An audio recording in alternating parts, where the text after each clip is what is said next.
नमस्कार विद्यार्थी मित्रांनो, डॉक्टर सुशील स्पॉटलाईट या आपल्या यूट्यूब चॅनलवर तुमचं सर्वांचं स्वागत आहे. आज 27 जुलै 2020च्या चालू घडामोडींचं विश्लेषण आपण बघणार आहोत. तत्पूर्वी डॉक्टर सुशील स्पॉटलाईटला टेलिग्रामवर फॉलो करण्यासाठी डिस्क्रिप्शनमध्ये लिंक दिलेली आहे. फेसबुकवरही आपला ग्रुप आहे, तिथेही तुम्ही फॉलो करू शकतात. ओके, तर बघूयात आजच्या चालू घडामोडी. जे काही कोविड-19च्या लसीसंबंधीचं संशोधन चालू आहे आणि त्यातल्या त्यात भारत बायोटेक जे होतं की ज्याला ह्युमन ट्रायल संबंधी परमिशन मिळाली होती, तर भारत बायोटेकचे जे काही लस आहे त्याचे प्राथमिक निष्कर्ष जे आहेत ते आशादायी आहेत, पॉझिटिव्ह आहेत. आणि जवळपास पहिला जो टप्पा आहे मानवी चाचण्यातला, तर तिच्यामध्ये अजून जवळपास 6 लोकांना ती दिलेली आहे लस आणि तिच्यामध्ये चांगले रिझल्ट येत आहेत. तर होप फॉर द बेस्ट. येत्या काळामध्ये गोष्टी आपल्यासाठी सोयीच्या होतील.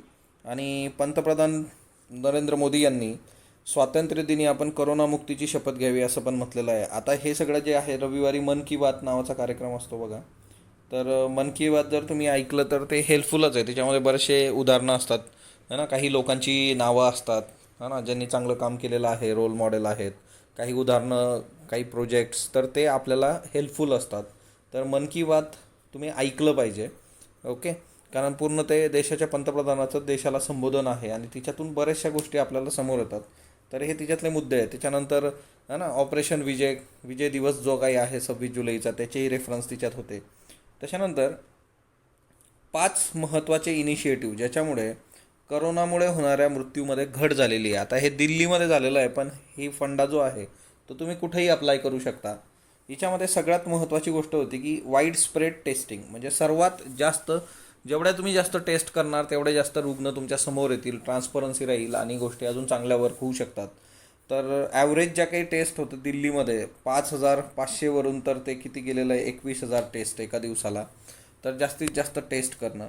दुसरा आहे की ऑक्सिमीटर्स है ना, दिल्ली गव्हर्नमेंटने काय केलेलं आहे, ऑक्सिमीटर्स प्रोव्हाइड केलेले आहेत, जवळपास 59,600 ऑक्सिमीटर्स है ना, फ्रीमध्ये, जे आयसोलेशनमध्ये पेशंट्स आहेत त्यांना स्वतःला मॉनिटर करण्यासाठी.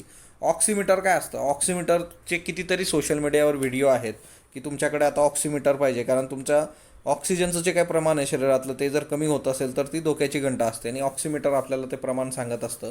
छोटंसं इन्स्ट्रुमेंट असतं डिजिटल, तर ते तुम्ही ठेवू शकता बरोबर, म्हणजे आजच्या डेटमध्ये ते पाहिजे आपल्याकडं. आणि ते ऑक्सिमीटर्स पण यांनी वाटले होते आणि तिच्यामुळे जर असं वाटलं की पेशंटचा ऑक्सिजन कमी होत जातो आहे तर त्या केसमध्ये पटकन त्याला ॲडमिट करून मग पुढच्या गोष्टी होतात हा ना, म्हणजे डेथ रेशो जो आहे तो कमी होऊ शकतो.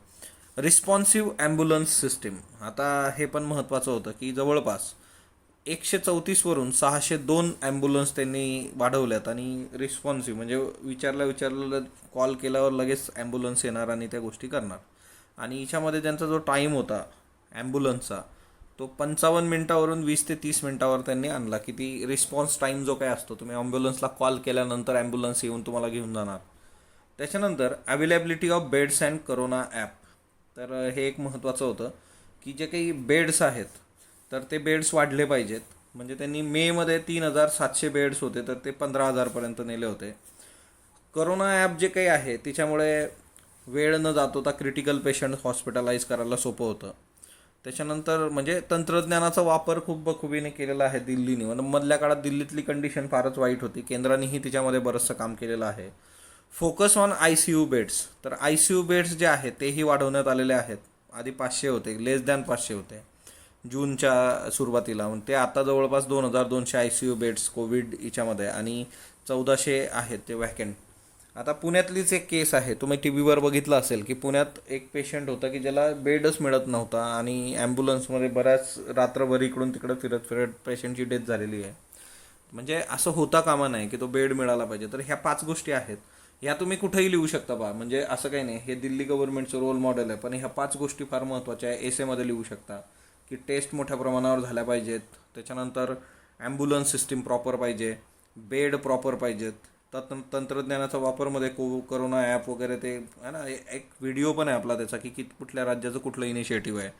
आणि त्याच्याबरोबरच हे ऑक्सिमीटर किंवा ICU बेड्स वगैरे तुम्ही देऊ शकता. आता दुसरा महत्त्वाचा मुद्दा जो आहे, करोना काळामध्ये पर्यावरणासंबंधीचा एक EIAचा मसुदा आहे बघा, EIA environment impact assessment 2020. So environment impact असेसमेंटचा जो मसुदा आहे तो पटकन पारित करण्यास संबंधी केंद्र सरकार पावलं उचलतं आणि याच्यावर खूप क्रिटिक होतं आहे. आता सगळ्यात महत्त्वाची गोष्ट जी आहे की UPAच्या काळात म्हणजे जे काही जयराम नरेश होते, जयंती नटराजन होत्या, तर त्यांचं जे पर्यावरणात संबंधीचं काम आहे की एक पर्यावरणात मिनिस्टर म्हणून, तर ते खूप वाखाणण्याजोगं होतं आणि ते इथं त्याच्याकडे बरंच दुर्लक्ष होताना दिसतंय. हा जो एन्व्हायरमेंट इम्पॅक्ट असेसमेंट आहे, आता बघा याच्यामध्ये काय इश्यू आहे याच्यावर आपण डिटेल हे घेऊयात, पण तरीसुद्धा याच्यातल्या काही बेसिक गोष्टी आपण बघू की नवीन जो पर्यावरण मूल्यांकन पद्धती आहे की एन्व्हायरमेंट इम्पॅक्ट असेसमेंट, त्याच्यानुसार नवे उद्योग आणि प्रकल्प जे आहे त्यांना परवानगी देत असताना जनसुनावणीची गरज असणार नाही. जनसुनावणी काय असतं की लोकांसमोर त्या सगळ्या गोष्टी समोर ठेवून मग ते जर कुणाला आक्षेप घ्यायचा असेल त्याला, तर तो त्यांना स्कोप दिला जातो लोकांना. तर जनसुनावणीची गरज असणार नाही आहे. त्याच्यानंतर पर्यावरण क्षेत्रातले जे तज्ज्ञ आहेत त्यांच्याकडून प्रस्तावित जागेची पाहणी करण्याची आवश्यकता नसणार आहे. हा एक मुद्दा आहे. दुसरा, पर्यावरण क्षेत्रातले तज्ज्ञ त्यांच्याकडून जागा वगैरे बघून घेतली जायची, त्याच्यासंबंधी त्यांचं मत घेतलं जायचं, तेही याच्यात नाही. आणि जयराम नरेश असताना तुम्ही बघू शकता म्हणजे लवासा वगैरेचं सगळं प्रकरण कशा पद्धतीने समोर घेतलं होतं, त्याच्यावर आक्षेप नोंदवले होते. आणि जयंती नटराजन असू देत, तो बराच इश्यू चालला होता. तर या सगळ्या याच्यामध्ये पर्यावरण क्षेत्रातल्या तज्ज्ञांचा सुद्धा जो मुद्दा होता तो बाजूला करण्यात आलेला आहे.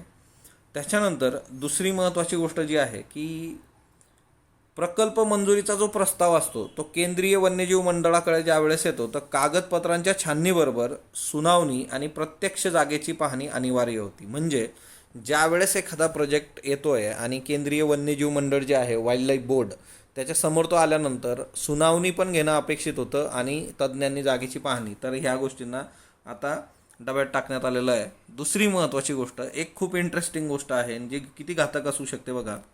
नवीन जो ड्राफ्ट त्यांनी बनवलेला आहे एन्व्हायरमेंट इम्पॅक्ट असेसमेंटचा, तिच्यामध्ये आधी प्रकल्प आणि उद्योगाची उभारणी होणार आणि नंतर वर्षभरानंतर त्याचा पर्यावरणावर काय परिणाम होतो ते बघितलं जाईल. म्हणजे बघा हे कसलं प्रकरण आहे की तुम्ही आधी घर बांधा, ते घर बांधल्यानंतर आपण बघू की त्याचा आजूबाजूच्या याच्यावर काय इम्पॅक्ट होतो. आणि जर एका वर्षाने असं कळलं की याच्यामुळे खूपच इम्पॅक्ट होतो, मग तुम्ही घर पाडणार का? हा बेसिक प्रश्न आहे. म्हणजे एक वर्षानंतर बघणार की जनतेच्या आरोग्यावर काय परिणाम होतो, त्याचं मूल्यांकन करणार. मग हिच्यामध्ये सगळ्यात महत्त्वाची गोष्ट अशी आहे की तुम्ही जर उद्योग उभारून दिलेला आहे तिथं, त्याच्यासाठी तुम्हाला कितीतरी झाडं पण तोडावी लागतील. म्हणजे हाही एक मुद्दा याच्यात. झाडं तोडायला पूर्वपरवानगीची गरजच नाही आहे या नवीन मसुद्यानुसार. मग एका वर्षानंतर तुम्हाला जर लक्षात आलं की तो प्रकल्प जो आहे तो पर्यावरणाला हानी पोहोचवणार आहे, मग तुम्ही बंद करणार का तो?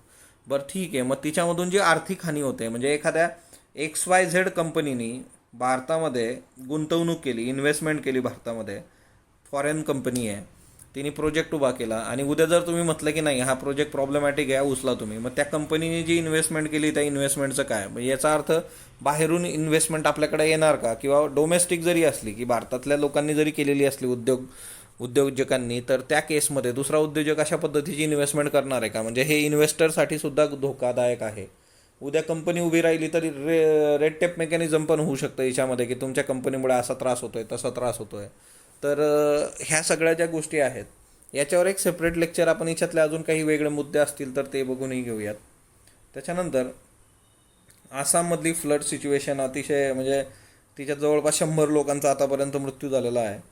आणि आसामच्या बाबतीमध्ये दुसरा महत्त्वाचा मुद्दा जो आहे की काझीरंगा नॅशनल पार्क जे आहे आणि टायगर रिझर्व, तिथं पण मोठ्या प्रमाणावर परिस्थिती वाईट आहे. आणि 14 जे काही हे आहेत गेंडे आहेत त्यांचा मृत्यू झालेला आहे, हा ना.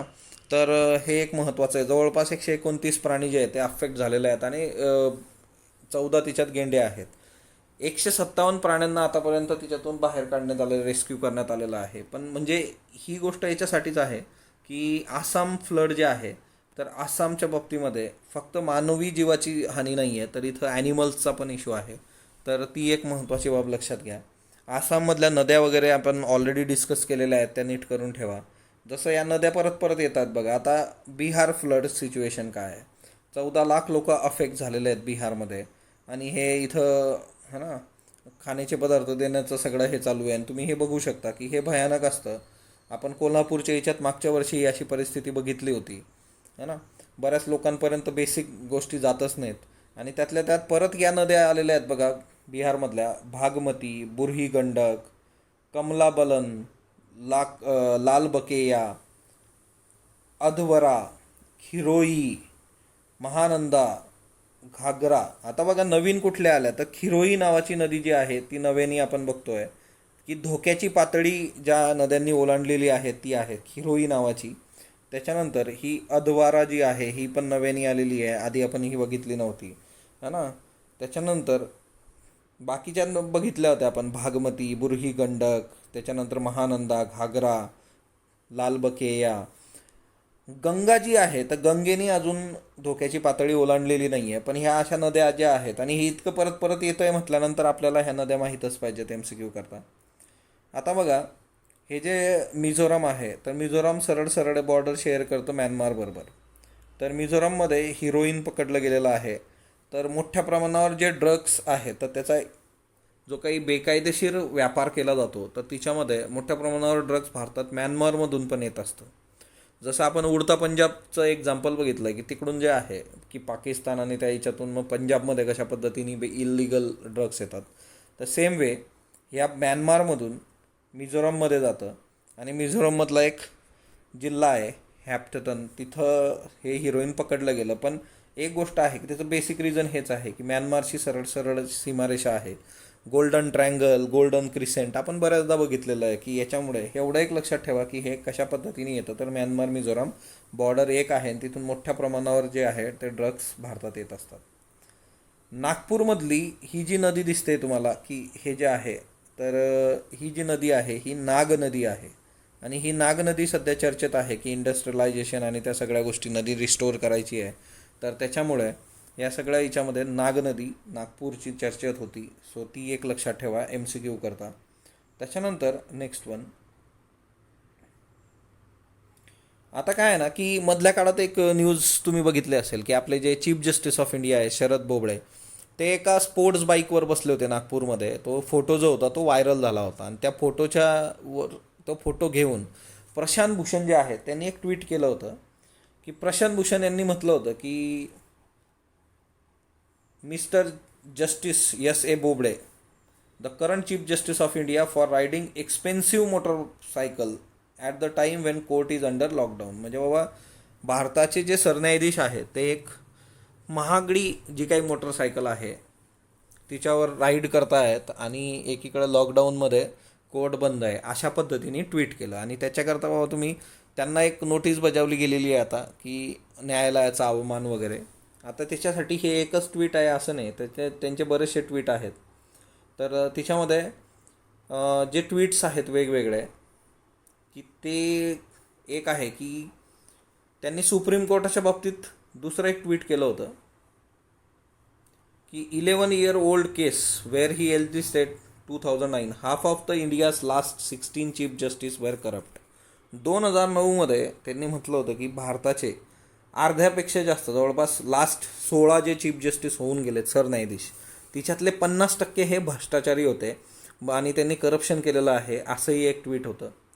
त्याच्यानंतर हे एक दुसरं ट्विट होतं डेमोक्रेसीसाठी की लास्ट 6 years शेवटचे 6 वर्ष म्हणजे काय 2014 नंतर नवीन गव्हर्नमेंट आल्यानंतरचे historian will mark the role of Supreme Court in this especially the last 4 chief justice of India. Democracy destroyed in India त्यांनी म्हटलेलं आहे की लोकशाहीचा मृत्यू झालेला आहे, लोकशाही डिस्ट्रॉय झालेली आहे गेल्या 6 वर्षामध्ये. आणि याच्यामध्ये इतिहासकार भारतातल्या 4 शेवटचे हे जे चीफ जस्टिस ऑफ इंडिया आहेत तर त्यांचा रोल जो आहे तो बघणार आहे आणि ते मार्क करतील की यांनी खरंच काय केलं होतं लोकशाही एकीकडे डिस्ट्रॉय होत असताना. सो असे 3 वेगवेगळे आहेत बा ट्विट. आणि त्याच्यामुळे काय आहे ना की त्यांच्यावर एक आता न्यायालयीन अवमान आणि त्या सगळ्या गोष्टी आहेत. परंतु प्रशांत भूषणसारखी व्यक्ती जी आहे की त्याला स्वतःहूनच मग आता कोर्टानेच हे दिलेलं आहे. तर बघूया त्या काळामध्ये कशा पद्धतीने गोष्टी होतात. 3 जजेसचं बेंच याच्यासाठी बसलेलं आहे.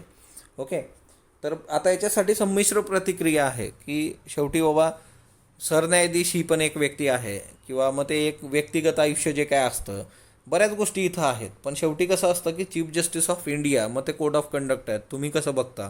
असे बरेचसे इश्यू आणि डिबेट्स आहेत. बघूयात सुप्रीम कोर्ट याच्यामध्ये येत्या काळात काय म्हणतं. पण हा एक मुद्दा तुम्हाला माहीत पाहिजे की याच्यावरून एवढं सगळं रणकंदन माजलं आहे सध्या. ओके. 26 जुलै ऑपरेशन विजय. आणि ऑपरेशन विजय जे काय होतं, कारगिल युद्ध 26 जुलै 1999.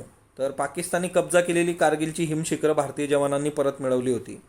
विजय दिनानिमित्त 26 जुलै रोजी अमर जवान ज्योती जे आहे राष्ट्रीय स्मारक, तिथं कारगिल शहीदांना श्रद्धांजली देण्यात आली. 26 जुलै हा दिवस जो आहे तो विजय दिन म्हणून साजरा केला जातो. आणि संरक्षण मंत्री राजनाथ सिंह हे अमर जवान ज्योती येथे उपस्थित होते. आणि याचा रेफरन्ससुद्धा तुम्हाला मन की बातमध्ये पंतप्रधानांनी दिला होता. आता हे मध्य प्रदेश आहे, ओंकारेश्वर, इंदोर हा जो रिजन आहे, तर हा चंबलचा रिजन आहे. चंबळची घाटी जी काही आहे, इथून चंबल नदीसुद्धा वाहते. आता हे चंबल तुम्हाला दाखवण्याचा मुद्दा एवढाच आहे की चंबलमधली जमीन जी आहे ती कृषीयोग्य आहे किंवा नाही, है ना. तर त्याच्या आधी ही एक न्यूज जस्ट एक वन लाईनर आहे. 2020 जे आहे ते लोकमान्य बाळ गंगाधर टिळक यांचं स्मृती शताब्दी वर्ष आहे, है ना. 1 ऑगस्ट 1920 ते 1 ऑगस्ट 2020. लोकमान्य टिळकांचे सगळे रेफरन्सेस जे काही आहेत तर ते खूप चांगले करून ठेवा. मग तिच्यामध्ये जे काही आपलं मॉडर्न हिस्ट्री आहे तिथं जे जे रेफरन्सेस आहेत ते सगळे आपल्याला नीट करायचे. आपल्याला याच्यावर प्रश्न अपेक्षित आहे. त्यातल्या त्यात जहालवाद जे आहे त्याच्यावर पण प्रश्न येऊ शकतो, म्हणजे टिळकांशी संबंधित सगळ्या गोष्टी. आता बघा, चंबलच्या खोऱ्यामध्ये शेती जमिनीसाठी योग्य जमीन बघायची आणि त्याच्यासाठी तिच्यावर शेती करण्यासाठी काम करायचं. तर जागतिक बँकेच्या सहकार्याने हा प्रकल्प होणार आहे. जागतिक बँक इच्छुक आहे. आणि मध्य प्रदेशचा ग्वाल्हेर चंबळ पट्टा जो आहे तो खोल अरुंद दरीच्या मोठ्या भागाचं शेतीयोग्य जमिनीत रूपांतर करण्याचं केंद्र सरकारने ठरवलं. आता चंबल कशासाठी फेमस आहे, तर चंबल हे डाकूंसाठी फेमस आहे. की चंबळमध्ये वेगवेगळे डाकू आहेत. आज पण तुम्ही जर यूट्यूबवर टाकलं तर तुम्हाला तिथं वेगवेगळे डाकू, त्यांचे इंटरव्ह्यू सगळे मिळतात. फुलनदेवीचा एक एक्झाम्पल आहे. फुलनदेवीचा तिच्या आयुष्यावर मूव्ही पण आलेला आहे. आणि टिपिकल असं खरंच पिक्चर काढावा असं ते सगळं आयुष्य आहे. तो मूव्ही पण तुम्ही बघू शकता, है ना. सीमा विश्वासनी काम केलेलं आहे. चंबळची घाटी जी आहे आणि चंबळच्या इशातले ते डाकू आणि त्या सगळ्या गोष्टी, पण त्या काळाच्या ओघात बरंच आता प्रमाण कमी झालेलं आहे. आणि तिथं एक चांगल्या पद्धतीने गोष्टी होऊ शकतात त्या प्रकल्पामुळं. आणि तिथं जवळपास जर तुम्ही बघितलं की जागतिक बँकेचं सहकार्य पण असणार आहे. आणि 3 लाख हेक्टरहून अधिक खडकाळ जमीन तिथं आहे, तिला शेतीयोग्य बनवायची आणि त्याच्यातून चांगल्या गोष्टी होऊ शकतात. ऑलिव्हिया दी हॅव्हिलंड, वय वर्ष 104, निधन झालेलं आहे. दुहेरी ऑस्कर विजेत्या अभिनेत्री आहेत. पॅरिसमध्ये त्यांचं निधन झालं. ऑस्कर पुरस्कार 2 चित्रपटातल्या भूमिकांसाठी मिळाले. To each his own 1946, the heiress 1949. So हे 2 चित्रपट होते त्याच्यासाठी ऑस्कर मिळालं होतं. त्यांना म्हटलं काय जायचं, the fragrant queen of the Hollywood costume drama. असं म्हणजे ती एक हे होती की पदवीसारखंच, है ना, लोक म्हणायचे तसं त्यांना. पर्यावरणाच्या बाबतीमध्ये बघा, किनारी आणि सागरी जैवविविधता केंद्र ऐरोली नवी मुंबई. तर ऐरोली नवी मुंबईमध्ये किनारी आणि सागरी जैवविविधता केंद्र आहे. एप्रिल 2017 स्थापना झालेली आहे. का स्थापना आली, उद्देश काय, तर शालेय महाविद्यालयीन विद्यार्थी जे आहे किंवा सर्वसामान्य नागरिक जो आहे त्याला खारफुटी परिसंस्थेची परिपूर्ण माहिती द्यायची. मॅनग्रुव्ज बघा, मॅनग्रुव्जवर एवढं लिहून येतं आहे ना, तुम्ही मॅनग्रुव्ज पर्यावरणाच्या पुस्तकातून नीट वाचणं गरजेचं आहे. परिसंस्थेसाठी आपुलकी निर्माण झाली पाहिजे आणि संरक्षण त्याचं करता आलं पाहिजे. तर हे आहे, तर ते एक लक्षात ठेवा. त्याच्यानंतर कोविड-19साठी 3 टेस्टिंग लॅब्सचं उद्घाटन आज पंतप्रधान करणार आहेत. 24 तासात 10,000 सॅम्पलचं टेस्टिंग होणार आहे. चला, आपल्यासाठी ही गोष्ट महत्त्वाची नाही आहे की किती लॅब सुरू होत आहेत वगैरे. महत्त्वाचं काय आहे की ह्या लॅब कुठं सुरू होत आहेत, तर राष्ट्रीय कर्करोग प्रतिबंधक संशोधन संस्था नोएडा, है ना, राष्ट्रीय पुनरुत्पादन आरोग्य संशोधन मुंबई, है ना, रिप्रोडक्टिव्ह हेल्थ, राष्ट्रीय कॉलरा आणि इंटेरिक आजार संस्था कोलकाता. तुम्ही जर HRD बघितलं तर तिच्यामध्ये तुम्हाला जो पेपर आहे राज्यसेवा मेन्सला, तिच्यात विचारलं जातं बघा, संस्था आणि त्या संस्थेचा शहर कुठलं आहे, कुठे ती संस्था स्थित आहे. तर हे लक्षात ठेवा की राष्ट्रीय कर्करोग प्रतिबंधक म्हणजे कॅन्सर जे आहे त्याच्या संबंधीची रिसर्च इन्स्टिट्यूट कुठं आहे, तर ती नोएडामध्ये आहे. रिप्रोडक्टिव्ह हेल्थची संस्था जी आहे नॅशनल, ती मुंबईत आहे. कॉलरा इंटेरिक आजारासाठीची संस्था जी काही आहे ती कोलकातामध्ये आहे. तर हे MCQ MPSC मेन्स करता खूप महत्त्वाचं आहे, हे नीट लक्षात ठेवा या संस्था कुठं आहेत ते. त्याच्यानंतर चेंगडू चीन. आता चेंगडू चीन येथलं अमेरिकेचा दूतावास बंद करण्यात आलेला आहे आता 26 जुलै 2020. आता अमेरिकेने चीनला होस्टन इथला दूतावास बंद करण्याचा आदेश दिला होता. मग ते चीन आहे त्यांनी सांगितलं ठीक आहे आम्ही तिकडचं बंद करतो, तुम्ही इकडचं बंद करा. सो चेंगडू जे आहे चीनमधलं तिथला अमेरिकेचा दूतावास आता बंद करण्याचे आदेश त्यांनी दिले होते आणि तो बंद आला. सामाजिकमध्ये बघा की इस्तंबूल कन्व्हेन्शन हे युरोपियन युनियनशी संबंधित आहे. पोलंड हिच्यातून बाहेर पडतोय. तर काय हे इस्तंबूल कन्व्हेन्शन किंवा मग महिलांविरोधातले जे काही अत्याचार आहे त्याच्या संबंधी हे आहे इस्तंबूल कन्व्हेन्शन. आणि 2015मध्ये पोलंडनी याला सहमती दिली होती, पण पोलंड आता बाहेर पडतोय. आता हे इस्तंबूल कन्व्हेन्शनमध्ये काय आहे ना की शालेय विद्यार्थ्यांना लिंगभावाविषयी शिकवलं जातं. लिंगभाव म्हणजे काय, जेंडर. ओके, असं म्हटलं होतं की sex is natural, gender is constructed. म्हणजे जे काही लिंग आहे स्त्री पुरुष तृतीयपंथी तर ते नॅचरल आहे, नैसर्गिक आहे. पण लिंगभाव काय, जेंडर काय आहे तर ते समाज सांगतो तुम्हाला कसं वागायचं, मुलींनी कसं वागायचं साच्यात घरात. सो कन्स्ट्रक्टेड आहे. ओके, सो महिलांप्रती आदर भावाची जाणीव वगैरे करून दिली जाते वगैरे, या सगळ्या गोष्टी होत्या. पण पोलंडचं जे सत्ताधारी आताचे आहेत त्यांना असं वाटतं की हे धर्मविरोधी आहे आणि हे आपल्याला नको. कालच्या प्रश्नाची उत्तरं घ्या. East container terminal ECT project खालीलपैकी कोणत्या देशात स्थित आहे? श्रीलंकेमध्ये आहे. इंडोलंका अकॉर्ड 1987 खालीलपैकी कोणती घटनादुरुस्ती श्रीलंकेच्या संविधानाशी संबंधित आहे? 13वी घटनादुरुस्ती. ओके, त्याच्यानंतर खालीलपैकी कोणता देश काटकसरी चौकडी फ्रुगल 4च्या भाग नाही? तर फ्रान्स याचा भाग नाही आहे. आपण युरोपियन युनियन संबंधी बघितलं होतं की काटकसरी चौकडी 4 देश आहेत फ्रुगल 4 की जे युरोपियन युनियनच्या बाबतीमध्ये कॉमन रिसोर्सेसच्या बाबतीमध्ये त्यांची नकारघंटा आहे. कॉमन रिसोर्सेस, कॉमन कर्ज ज्याला लागतं त्यांनी घ्यावं आणि ते परतफेड करावी असं त्यांचं सिंपल म्हणणं आहे. ग्राहक संरक्षण कायद्याबाबत बिनचूक विधान निवडा. भेसळयुक्त वा बनावट वस्तू विकल्यास 2 वर्षांसाठी परवाना रद्द होणार. बरोबर. पुन्हा पुन्हा भेसळयुक्त बनावट वस्तू विकल्यास 10 वर्षांसाठी परवाना, 10 वर्षांसाठी ना, आयुष्यभरासाठी परवाना रद्द होणार. सो याचं जे उत्तर आहे ते 1 आहे ना. ग्राहक संरक्षण कायद्याबाबत योग्य विधान निवडा. 2019च्या कायद्यानुसार ग्राहक जिथे राहतो तिथं तक्रार दाखल करता येईल. बरोबर. 86च्या कायद्यानुसार निर्माता जिथं असेल तिथं तक्रार दाखल करावी लागत असेल. दोघेही बरोबर आहे. मग आता हेच ग्राहकाच्या बाजूनी सोयीचं झालं. दोन्ही स्टेटमेंट बरोबर. आजचे प्रश्न घ्या. IAS मेन्ससाठीचा प्रश्न आहे. With the pandemic drilling us we need big initiative to achieve sustainable development goals. Comment. म्हणजे पॅन्डेमिक सिच्युएशन आपल्याला वर्स्ट सिच्युएशनमध्ये घेऊन जाते आणि त्यात आपण सस्टेनेबल डेव्हलपमेंट गोल्ससाठी चांगले इनिशिएटिव्ह, बिग इनिशिएटिव्ह घेतले पाहिजेत. कमेंट 10 मार्कांसाठी. शाश्वत विकास आणि आपण. शाश्वत विकास आणि आपण काय आहे, हा एक एसे आहे. MPSC करता 400 शब्दात लिहायचा आहे. संयुक्त राष्ट्राच्या 26व्या अहवालानुसार भारतातील कोणत्या राज्यांना इस्लामिक स्टेटचा सर्वाधिक धोका आहे? 1 जम्मू काश्मीर उत्तराखंड, 2 जम्मू काश्मीर राजस्थान, 3 महाराष्ट्र गुजरात, 4 कर्नाटक केरळ. काश्मीरी केसरला भौगोलिक मानांकन मिळालं आहे. स्टेटमेंट अ. स्टेटमेंट ब आहे काश्मीरी केसर लागवडीचं क्षेत्र दिवसेंदिवस वाढत आहे. फक्त अयोग्य, फक्त ब योग्य, दोन्ही योग्य, दोन्ही अयोग्य. खालीलपैकी कोणता देश क्वाड गटाचा सदस्य नाही? Bharat, Japan, Russia, America. WHOच्या विनंतीनुसार भारताने खालीलपैकी कोणत्या देशाला क्षयरोग प्रतिबंधक औषधांच्या स्वरूपात $1 अब्ज मदत केली? सुदान, उत्तर कोरिया, नेपाळ, मलेशिया. भारतातील नवब रेबिया विरुद्ध उपाध्यक्ष हा खटला खालीलपैकी कशाशी संबंधित आहे? राज्यपाल, मंत्रिमंडळ, कामाच्या ठिकाणी महिलांचा छळ, लोकसभा अध्यक्ष विशेषाधिकार, पक्षांतर बंदी. याची उत्तर तुम्ही कमेंट बॉक्समध्ये देणार आहात. स्पॉटलाईटला जो तुम्ही प्रतिसाद देता त्याबद्दल मी आपला आभारी आहे. स्पॉटलाईटला लाईक करा, शेअर करा, सबस्क्राईब करा. धन्यवाद विद्यार्थी मित्रांनो.